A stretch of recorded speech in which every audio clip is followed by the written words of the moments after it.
Okay, so ito naman ang ani natin, yung mga sitaw na tanim namin sa bed. So tamang-tama na to, medyo lumalambot na pero pwede nang kunin. Kasi malapit na rin matapos ang summer, lalamig na, kaya kunin na natin to.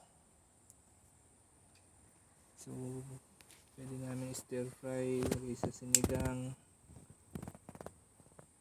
o kaya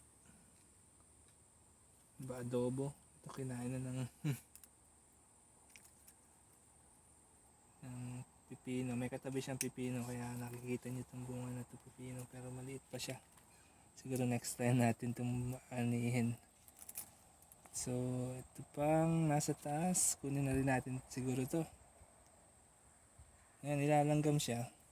Mahilig ang mga langgam sa sitaw.